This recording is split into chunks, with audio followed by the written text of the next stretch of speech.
Buenas noches a nuestros compañeros y compañeras del Partido Libertad y Refundación, al pueblo en general que nos ve a través de UNE TV. Esta noche, sin duda que tenemos un enviado de lujo, a mi gusto, una de las mentes más brillantes que tiene nuestro país en estos tiempos. Bienvenido, doctor Hugo Noé. Daniel, un placer estar contigo esta noche.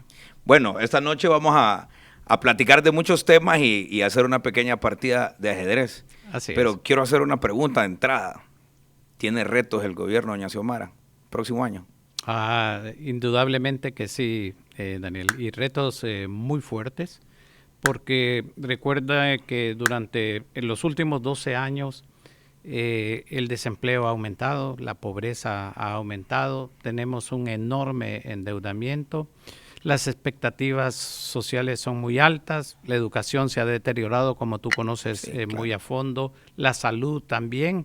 Y la pandemia está ahí. Y adicionalmente tenemos otro tipo de desafíos, como es el caso del cambio climático que está golpeando muy fuertemente a Honduras. Así que los retos están ahí, pero yo soy optimista porque cuando hay voluntad política, cuando hay un deseo de cambio fundamental y cuando hay el deseo de servir a la gente, eso se logra realmente. Bueno, eso sin duda que viniendo de una persona como usted que ha estado en la función pública, nos da una relativa tranquilidad, porque realmente la población en general tenemos unas expectativas enormes, como bien lo ha dicho usted, y bueno, el tema económico es una de las dificultades más grandes. ¿Cuáles serían las primeras medidas en el tema económico que se deberán de tomar para darle esa agilidad a la economía nuevamente, que ha venido en un retroceso, que hoy la economía familiar está súper restringida, nivel de desempleo, índice récord? ¿Cuáles son esas primeras medidas? Bueno, uno de los primeros elementos que va a ser importante una vez que Xiomara tome el poder de la nación a partir del 27 de enero del próximo año es reformular el presupuesto público. El presupuesto público debe adaptarse a las prioridades que están establecidas en el programa de gobierno de Libre, que como tú sabes están en el área social.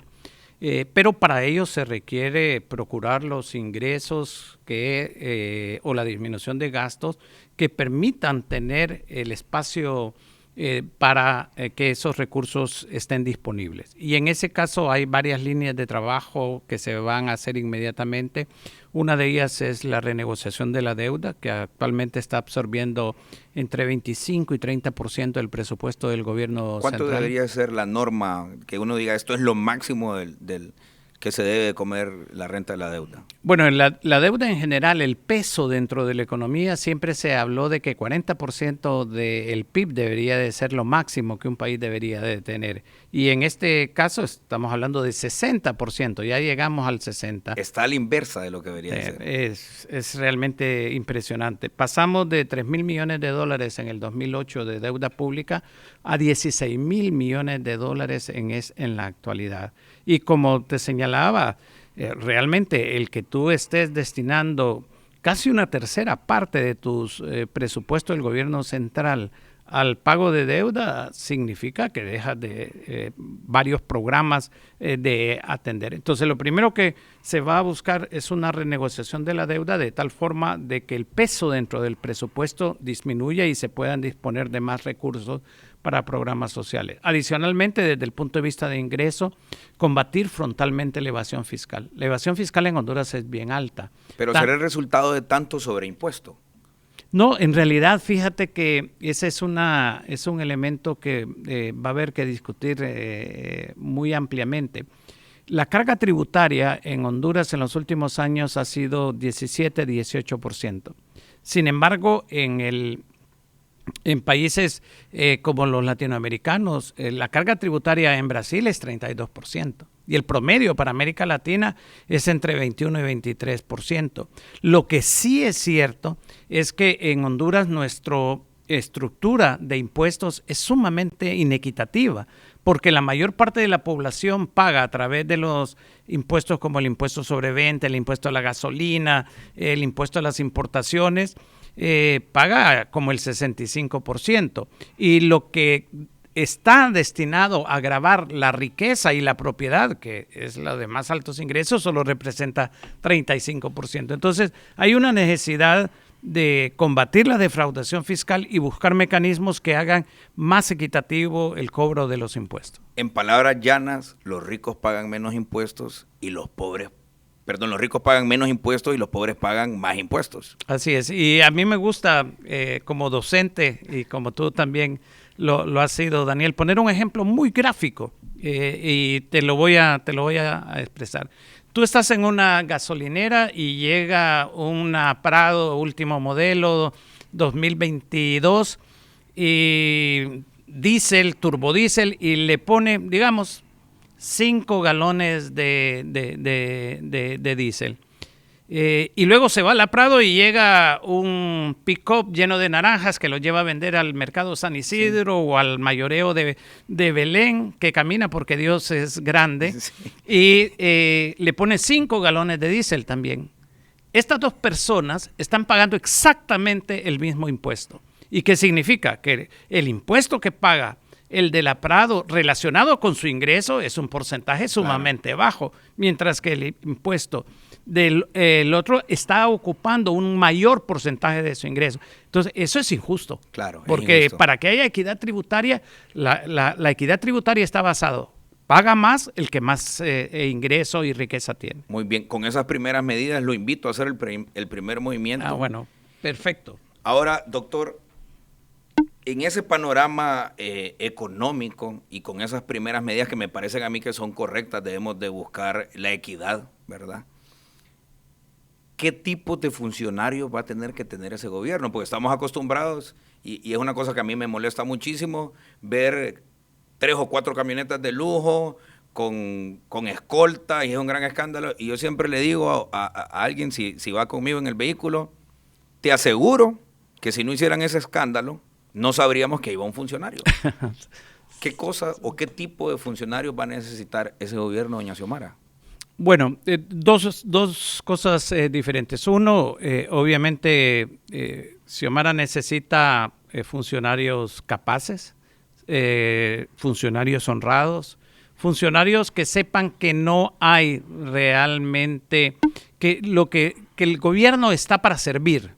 Claro. Que no es realmente esa prepotencia y soberbia que hemos visto en el actual gobierno de parte de los ministros y de otros altos funcionarios.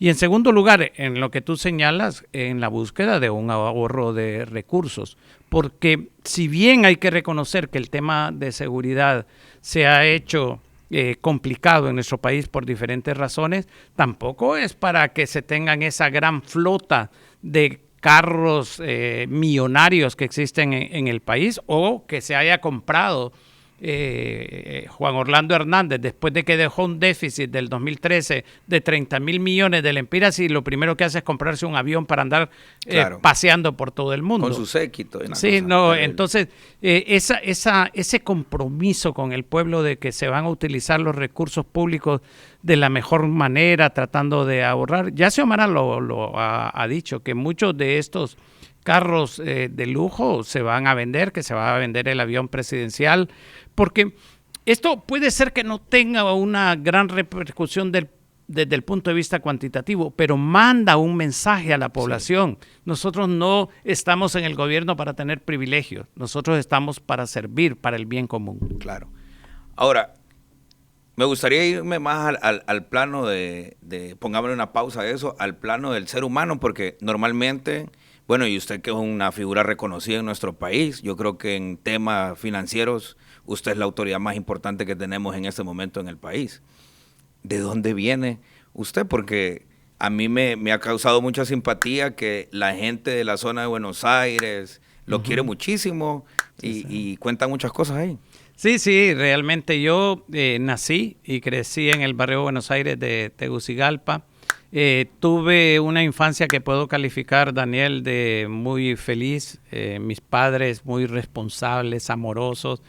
Tengo 5 hermanos realmente y tenemos una familia muy bonita, muy unida. Todavía, a pesar que mi papá y mi mamá ya fallecieron, nosotros los hermanos nos reunimos a platicar todas las semanas, a recordar cosas que hacíamos cuando estábamos pequeños, a comentar de política, de deporte. Muy bonito. Y el barrio, fíjate que en ese tiempo era una verdadera comunidad, realmente. Yo recuerdo, uno de los recuerdos que tengo era las personas de mucho mayor ingreso, eran las únicas que tenían carro, pero en la cuadra convivíamos diferentes niveles de ingresos. La señora que hacía las tortillas, muy querida, muy respetada junto con su familia. Y si había algún problema en algunos de los hogares, había mucha solidaridad. Había una carpintería cerca de la casa que la familia Zelaya era muy, muy conocida, muy apreciada, organizaba fiestas en las Navidades. Eran los fiesteros. En realidad, en Buenos Aires tuvimos una niñez y juventud muy bonita. Y hoy que es su territorio, el partido le asignó ese territorio para organizar, ¿qué siente de caminar por las mismas calles donde jugó de niño? Sí, así es, así es. Estuvimos en un programa de televisión con César Silva el día de ayer en las gradas de la iglesia San José de la Montaña, donde asistimos a diferentes actos religiosos en el mes de marzo. Me encantaba porque venían gremios de otros barrios para el día de San José de la Montaña, que es el 19 de marzo, y habían cohetes, había música. Era una feria. Era una feria, realmente. Entonces hay recuerdos muy lindos. La Escuela Panamá, donde cursé mi primaria, ahí también recordar las profesoras. ¿Cuál es el recuerdo más bonito que tiene usted de su educación en la Escuela Panamá, de una profesora? Bueno, hubo una profesora, y esto es algo que muy poca gente conoce, Daniel. Hubo una profesora, la profesora argentina, que por cierto era la madre de Gustavo Irías, que está en CESPA como director, que desde pequeños somos amigos. La profesora argentina una vez puso un reto de que tienen que aprenderse este poema sobre Morazán, y el que mejor lo declame, ese lo va a declamar en público aquí en la escuela. Y yo al principio muy renuente a aprendérmelo, pero al final ella me dijo, tiene que aprenderse. Me lo aprendí, lo declamé, y de ahí me convertí en el declamador oficial de la ¿Se sabe algún pedacito del poema? De la escuela. El de Morazán, como estaba como en tercer, cuarto grado, pero había otro de Rómulo Durón, que se llamaba Patria, y que decía, y hasta como yo durante la casa lo ensayaba mucho, mis hermanos después se burlaban, principalmente el mayor, que dice, la patria, ¿qué es la patria? Desde nuestro ser el alma y en torno de nosotros se siente palpitar, en lo que canta y vuela, en lo que se alza y brilla y en lo que va en pos de un ideal. Un poema largo, pero muy, muy bonito sobre la patria. Entonces, mi hermano yo todavía dormido en la mañana, me llegaba a despertar, me quitaba las cobijas y decía, porque hay una parte del poema que dice, ¿qué es más alto que la patria? Entonces me decía, el Hospital San Felipe, decía. Sí, realmente son recuerdos muy bonitos. ¿Y cómo un niño de la Buenos Aires llega a ser presidente del Banco Central? ¿Cuál es el camino que transita para llegar ahí? Fíjese que es una buena pregunta, porque una pregunta para compartir con la juventud hondureña. Yo creo que la base de lo que yo he alcanzado en la vida y el sentirme realizado profesionalmente se basa en el estudio. Realmente. La educación es la que usted lee. La educación. Y ahí, Daniel, yo lo insisto en esto, yo estudié en una escuela pública. ¿Toda la escuela? La primaria. Estudié en el Instituto Central mi secundaria. Por cierto, ahí conocí a mi esposa de 44 años. Estudié en la Universidad Nacional Autónoma de Honduras. ¿Bailó la chica del Central con su esposa? Varias veces. Sí, sí. Y de ahí la universidad me becó. Entonces, yo señalo que yo soy un ejemplo viviente de lo que las políticas públicas adecuadas pueden hacer para darle oportunidad a la juventud de desarrollarse. Y eso me ha permitido llegar a puestos de mucha relevancia como presidente del Banco Central, embajador en Washington, ministro de Finanzas.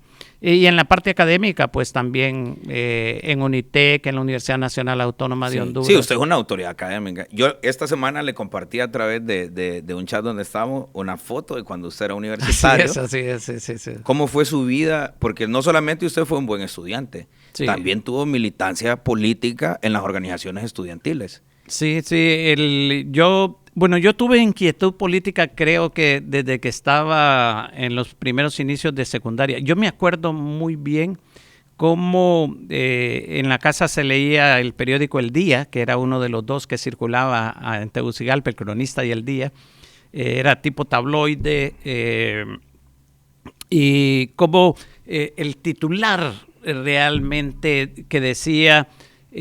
Allende electo el primer presidente socialista de América era en 1970, claro. Tenía 15 años yo en ese momento y de ahí cuando en el 73 que le dieron el golpe de Estado yo ya estaba en la universidad y no creía realmente que habían dado golpe a un presidente electo democráticamente le hubiesen dado golpes. Me hacía falta mucho tiempo para ver muchas más cosas. Ahora, ¿qué sintió usted cuando vio ese titular? Porque yo imagino que en la década de los 70s, ver un titular en un periódico, primer presidente socialista sí. Eso tuvo que haber sido un escándalo. Sí, sí, era a nivel latinoamericano y eso fue lo que tuvo como resultado que tanto la oligarquía chilena como Estados Unidos hiciera un plan para derrocar a Allende, como sucedió con la brutalidad del caso en 1973. Sí. ¿Cómo llega usted al Partido Liberal? Bueno, yo había sido presidente del Colegio Hondureño de Economistas y había mostrado una fuerte crítica al programa neoliberal que impulsó Callejas. Yo estuve presidente del Colegio de Economistas de 1990 a 1992. En el 93, Carlos Roberto Reina empieza su campaña y un día me invita a desayunar con él y me dice, Hugo, yo estoy de precandidato dentro del Partido Liberal y me gustaría que usted me acompañe en la parte económica.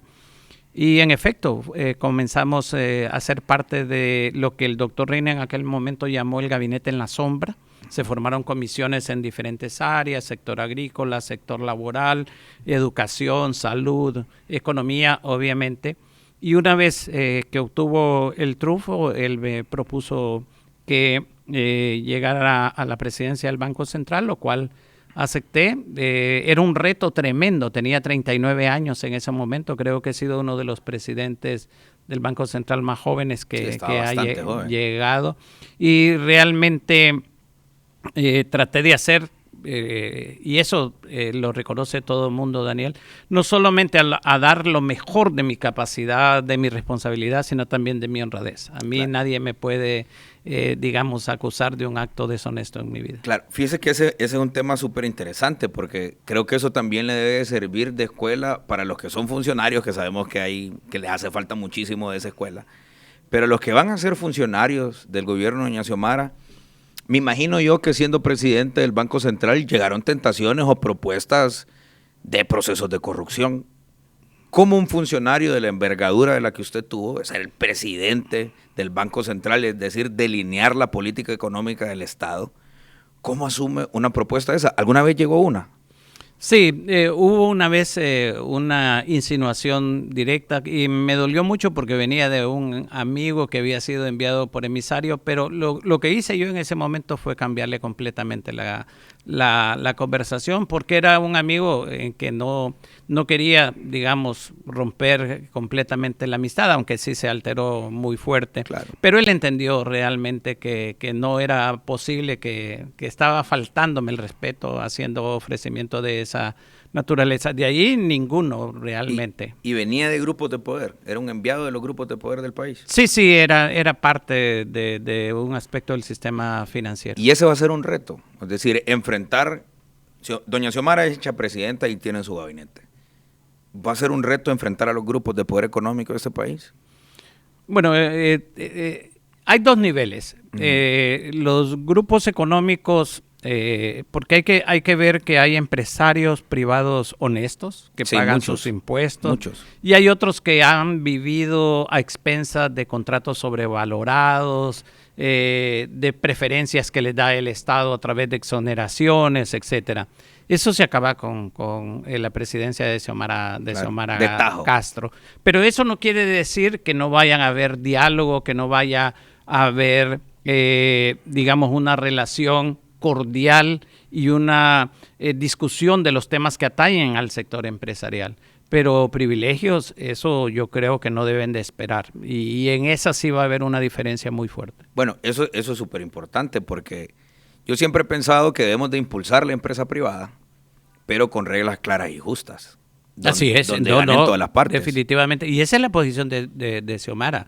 De que el mercado debe ser un elemento competitivo dentro de nuestro país, que deben de las reglas del mercado de libre competencia deben de prevalecer, que no se aceptan monopolios ni oligopolios cuando estos están afectando al consumidor final y por lo tanto requieren una regulación estricta, como aquí en Honduras hay una ley antimonopólica. Que no se aplique es otra cosa. Claro.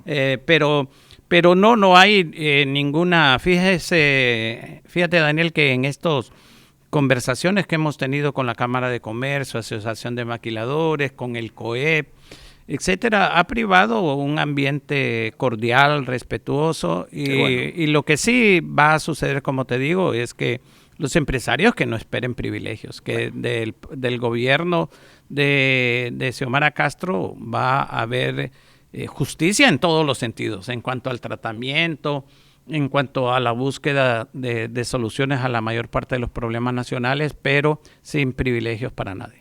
Casi ya no tenemos tiempo, pero sabemos que las políticas neoliberales han fracasado en América Latina de una manera increíble. Es decir, es un modelo que fracasó. Así es. Y nuestro país hoy, su economía, me parece a mí que tiene muchísimo de neoliberalismo. ¿Cómo va a ser la política económica de doña Xiomara para que todos esos procesos terribles de privatización que se han desarrollado y que hoy se están muy profundos en el Estado, cómo revertirlos? Bueno, hay una clara filosofía económica en Libre y el principio es el fortalecimiento del Estado. No un Estado burocrático, un Estado que, como decía Enrique Iglesias, sea más grasa que músculo, pero algo que recuperar el papel del Estado en la estrategia de crecimiento y desarrollo económico del país. Y esto, ¿qué supone? Esto supone asignación de recursos a determinadas áreas, una claridad con relación a aquellos procesos en los cuales no son competitivos, en aquellos que se perjudican realmente el bienestar del consumidor y también, Daniel, es decir, la recuperación, como ha sido planteado, de empresas públicas que son estratégicas para el desarrollo. Y allí tenemos serios problemas con la ENE, como tú sabes, claro. Va a ser una herencia nefasta de este gobierno que después de 12 años no ha podido resolver el problema de la ENE.